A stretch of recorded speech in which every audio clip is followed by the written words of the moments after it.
Hi, William. Joe, how you doing? What's going on? Oh, you know, it's everything. Yeah, Everything's going on. I like it. Book launch day was yesterday, and it's been busy. It's been busy. So that's a good day, Halloween. What do you do on a book launch? What kind of celebration did you do? Quite honestly, just keeping it with family. I already had most of everything that went up on there, on social pre-programmed in there. 31st is a huge day for me, man. I mean, Yeah, it's an anniversary. yeah. As well. The book launch day, it has to do with there's a lot of guys that were actually reaching out and were like, hey, um, you know, great time in the past. Like, cause that's actually the 31st coincides with the first firefight we were in Helmand province. Okay, okay. So All it right. was historical as well. It was pretty cool. That's awesome. On how that worked out. That's why Halloween, Yeah, and Veterans Day follows shortly thereafter. So yeah. it worked out really well. That's cool, man. Well, where are you coming out of? So I'm out of Maryland. Okay. All right. Excellent. So up in the DC area. Yes, about an Okay. hour and a half from DC. Pretty Okay. good area to be in. Yeah. I always hear it's really nice up there. So It I'm is. here in Kansas City. I'm sorry. No, I'm just I'm kidding. That's what No, everybody wants to say. right. Yeah. I went through so I actually drove through Kansas. And that's why I say, oh God, I need to make a stop in Kansas City and Missouri and all that. But I went through Kansas Yeah. in what ended up being probably the most awkward trip back from Colorado. I drove with a girlfriend of mine from North Carolina straight through to Colorado, like Canyon City. Yeah. And then we broke up on vacation. Oh no. Yeah, that's no Talk about the good. most awkward 25-hour drive back. Yeah. Yeah, yeah. Well, Kansas is a different beast. When you get to Kansas City, there's a lot going on. But yeah, going across Kansas, we just went to Colorado this summer and it's like there's no way to deaden it. There's one place that's kind of a Okay. ripoff of White Castle called the Cozy Inn, and that breaks Okay. things up just a little bit, but Yeah. you got to go through it. Really do. Exactly. You just have to accept it, put on your goose for ball face and roll That's it. forward. And they just go. Yeah. Well, man, it's great to meet you, and I appreciate you taking a minute out. And I want to begin our conversation with what we've lived through for the last 3.5 years or so, which has been a global pandemic. How did you get through it, Yeah. and how has it changed you? So global pandemic. I mean, really, man, this stuff was ramping up right as soon as I was leaving college. I know it's sort of weird. I went back to college using my GI Bill post service. Uh, I had a few one or two jobs in between there just to kind of spark that thing, and I was like, all right, we got to go back. Education's the way to go, and Yeah, kind of it gives you a little bit of that buffer zone to figure stuff out. So as I'm finishing business school, I'm doing interviews and stuff with corporate for marketing, and pandemic just shuts everything down. And what's the first budget to go to? I mean, corporate's already shutting down. yeah, So there's a hiring freeze, but definitely marketing. Yeah, sorry guys, like we got to figure this out already. I'm like, oh, all right, so what do I do? yeah, And my wife was finishing up nursing school. So she's going into the thick of it. It's almost like she's going into combat. We switched roles. yeah. Uh-huh. She's going into combat, and I'm left in the rear, like, all right, how do I figure this out here? I've got the kids, the two small ones. They weren't in school yet, so we had pulled them out of daycare. It would have been, I think, preschool for my daughter. So it was really pivoting and being like, all right, I can take these marketing skills that were learned within Towson, excellent school, by the way. Yeah, Um, take those and pivot it towards small business and these guys that are struggling and having issues, and was able to help quite a few, you know, the smaller business clients in the area, some remotely as well, but through either consulting or helping them put together some campaigns, and give them, really for them, there's some small things you can do that have a force multiplier effect. So it's yeah, like you look back at the picture and you say, all right, what's the smallest thing that can have the largest amount of effect here. And it might be something as small as, giving them there's like little geocaching things and stuff on Google My Business on maps that all of a sudden, where they didn't have this before, where all the big guys are using it. Now it's like they almost have an alert and a little bit more of a presence on there, and people are leaving reviews here and stuff. And it pivots. It's just the smallest little things, but then teaching these business owners that, and then also working your way out of a job and kind of showing them the way forward and passing it along like, hey, you're at the point where you need to hire now, um, and move forward. So it's been really cool. It's been kind of neat to use that way. And it's rewarding. And then of course, taking the book, Yeah. and that was spurred on by, I mean, really, that was just an addition to everything else that was going on. Yeah. Um, but that was spurred on by another book that was written, and kind of the need to establish a nonfiction historical account of things that happened over there. A lot of the Yeah. guys they really pushed the need for that when something else came out, and it kind of misrepresented a few things. And even when you try telling them like, hey, look, like, this guy's a professional reporter and he's talked to how many guys, and that version that he put in there, that was true to somebody. Right. And it's weird on how the brain works in traumatic events. Yeah. So to them, that particular instance that was described was completely true. And I ran into it in writing this one, to where really you had to talk to 3 to 5 other people in order to sort of triangulate and make sure and get that best picture. But even then, you would have one of them that would be like, no, it didn't happen like that.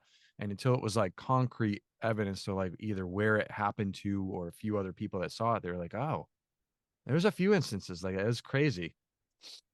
It's interesting because Brian Williams did the same thing and they really studied it. I listened to a story on that. I think it was the guy that did Freakonomics, Malcolm Gladwell, really Yes. peeled back the layers of how trauma informed him because he wasn't trying to dupe anybody. It was literally one of those things where it's part trauma, but it's also part the passage of time and things get skewed and they get thrown out of alignment. And it's not something that was nefarious. So it's interesting because I remember that story specifically with him where, he'll never be forgiven and cleaned of that. But I think if you really look at the story, it's like you said, there's interpretations, but it's all Yes. influenced by the passage of time and trauma, you know? Yeah. You have to look at too is the fact that we as humans, we sync up with one another. Yeah. So you have anywhere from, we got close in there. You have anything like that traumatic where you're operating together, it's gonna push you guys together. Yeah. I can call one of those guys, and it's almost like, talking like we just talked the other day.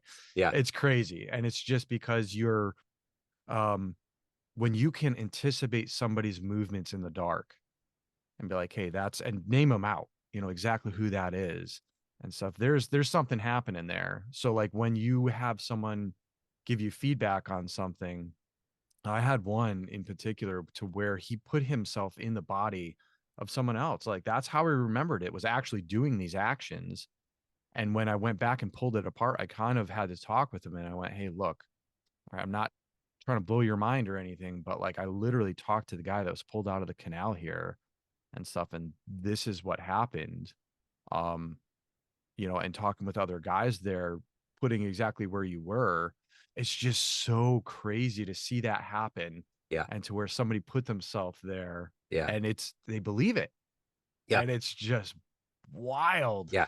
Yeah. It is wild. So let's get to, you kind of talked about, obviously you're a veteran and an author and you've worked in corporate. I want to get to the essence of what you do for a living right now. I'm going to put you in front of a bunch of third graders. It's career day. One of the kids says, "What do you do for a living?" How do you answer them? I tell stories.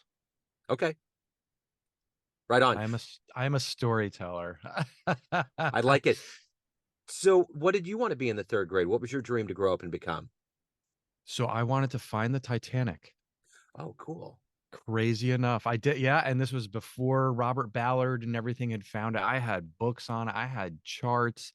and like I had teachers that like looked at me like, what in the heck? This kid is just way out there, Yeah. That's and awesome.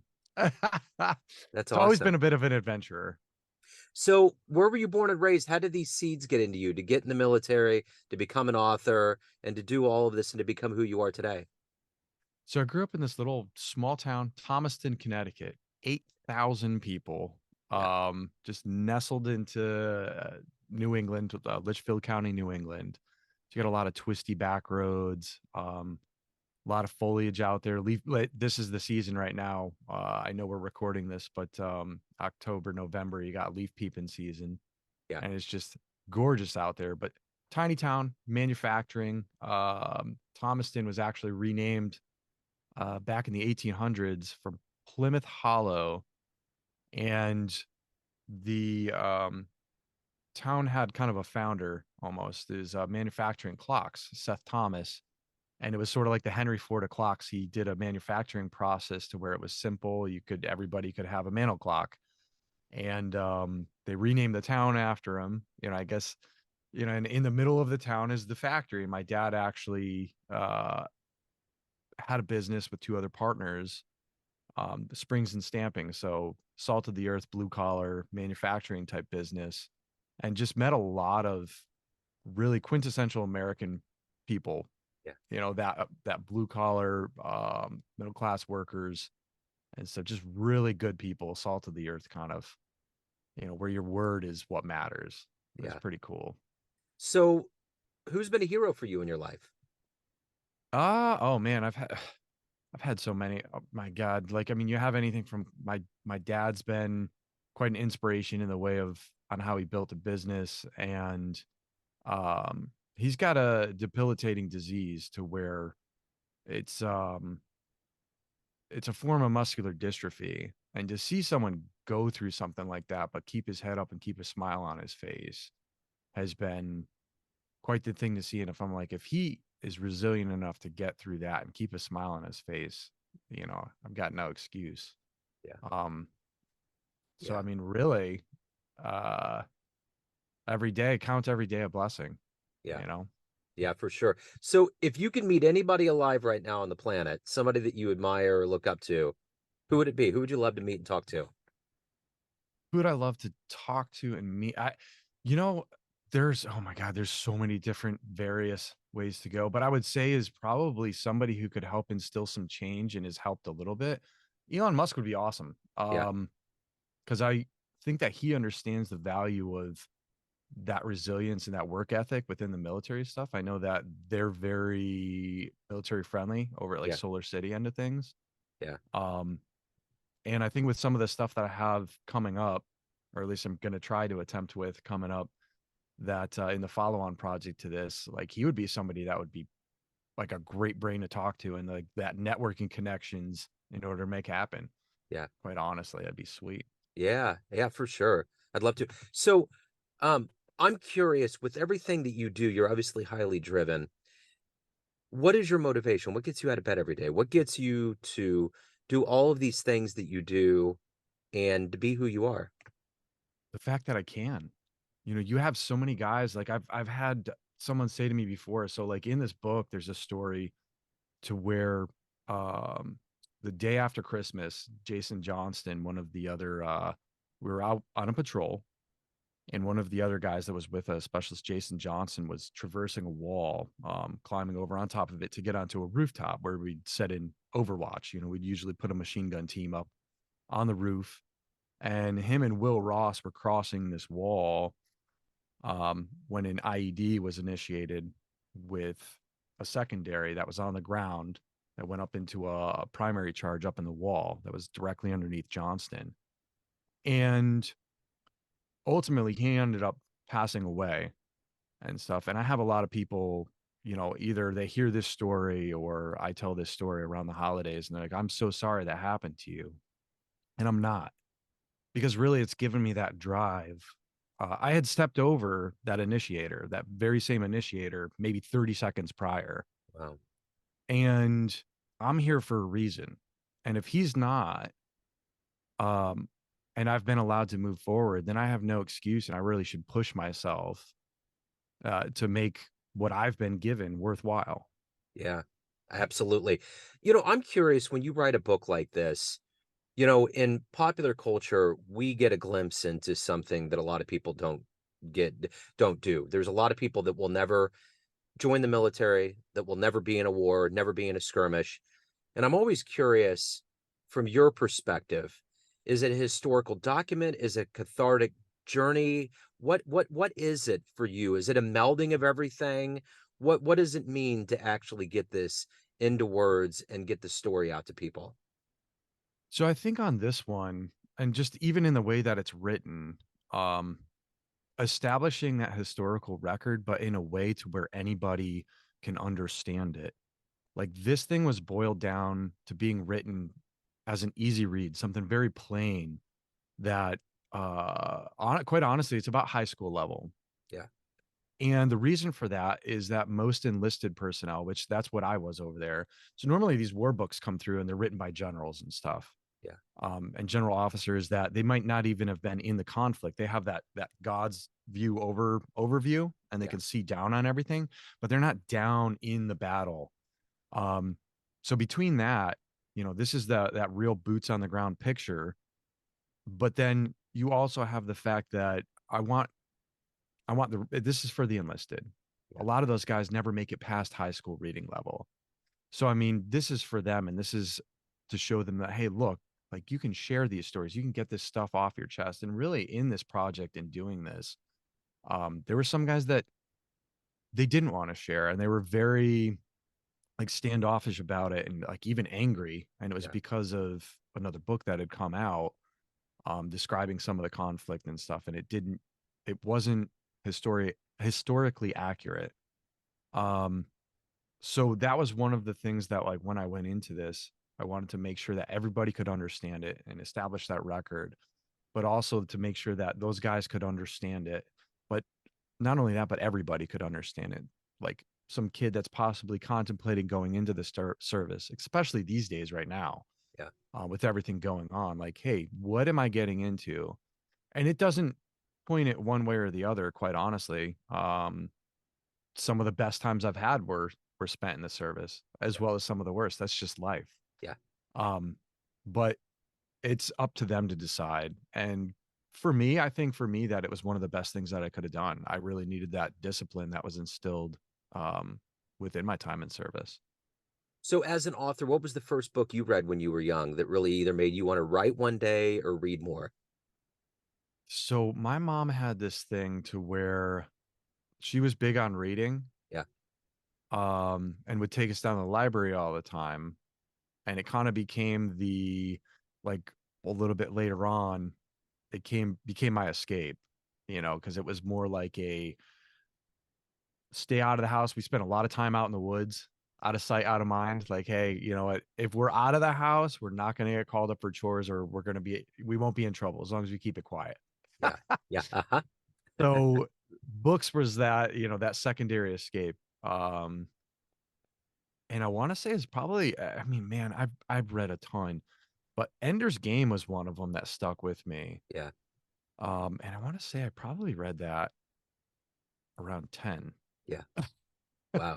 So I was reading big stuff Yeah, even when I was smaller, but I mean a lot of nonfiction war books, a lot of Vietnam stuff. yeah, I sort of gravitated towards that in World War II, mainly Vietnam though. yeah, So it was kind of weird when we're out in the valley and experiencing things, and I'm like, this has the underpinnings of Vietnam. It was yeah, just it was kind of freaky. It was yeah. wild. It was Absolutely. wild. So what's the best advice you've ever gotten? Mm. Keep your calm, keep your head in it. There's always a way out. There's always a next step. Sometimes you need to take that tactical pause and take a breath while chaos is going on around you, and then go from there. Because there's always that way out. But if you lose your head and you start Yeah, freaking out, you're no good to anybody. yeah, yeah. So of all the things that you've done and accomplished in your life, what are you the proudest of? Um, the proudest would be raising these two kids. Yeah, Uh, they are fantastic, and I mean, just in the lessons I learned from watching them. Kids are incredible in that way. Yeah. And to see sort of the differences between maybe differences in parenting style from what I came from, and then the opportunities that they're getting and this current generation has with things going on. It's been awesome and like just so rewarding watching them grow up and kind of being that mentor for them Yeah. and guiding them as opposed to um, being that very disciplinary. I know we're taking a little bit of a different, but kids know they're just incredible, and to see that spirit grow and thrive is just amazing. Yeah, absolutely. So everyone out there has a perception of you, family, friends, readers, colleagues, clients, but you run the show. What's your perception of you? Who do you think you are? Wild Bill. I love it. No, that was one of my nicknames. Is just that I I kind of feel just that I guess I'm proud in the way that I feel like I've been able to put these frameworks and systems in to adapt to just about anything. You know, it's um I've never had an issue just being pulled up, transplanted and plunked into the middle of anywhere. I feel like I can thrive anywhere, any environment. Um, just got to find your way through it. Yeah, And for I sure. can do that. I adapt for sure. So let me ask you this. If you could get into a time machine, we get off the phone, time machine pulls up in front of your house, and you could go anywhere in history and see any event with your own eyes, where are you going to go? Ooh. What would you love to have seen? Oh my gosh. Um, point in history anywhere. I mean, the invasion of World War II, like D-Day or something, that would be Yeah, incredible. I mean, like just you go and watch something like Band of Brothers or Saving Private Ryan or I know I watched the Pacific actually. I think it was after, or maybe it was during when I was writing this, and just having been to combat, but then you read some of these stories about just a battle of that size yeah, and knowing what you know, and you're like they could never depict just how um I guess incredible, tragic, uh there just words can't even describe, like you have such extremes during something of that nature. yeah, And I think anything like that would be just wild yeah, to be able to yeah, see. yeah. So, William, if anyone wants to pick up Dam the Valley, learn more about you, reach out, anything about your world, where's the best place for them to go? So you can get it on Amazon. Barnes and Noble picked up as well, but you can also get the book and any of the other links at damnthevalleybook.com. There's a project on there to where I'm doing author signed copies in order to really, it's for every 2 author signed copies that I sell. It enables me to be able to get one of these books purchased and out to the guys that were there. And what I'm trying to do is get, it's somewhere around 150 copies out to these guys. Nice. And really, so it's something that they could put on their shelf and, their kids one day can read it and they can be proud of it. Yeah, that's wonderful, man. William, this has been great, man. Thank you so much for your story. Thank you for your time. Best of luck with the book and everything as we move forward. Joe, thanks for having me on, man. It's been great. I really Yes, sir. appreciate it. Thank you. Me too. Take care, man.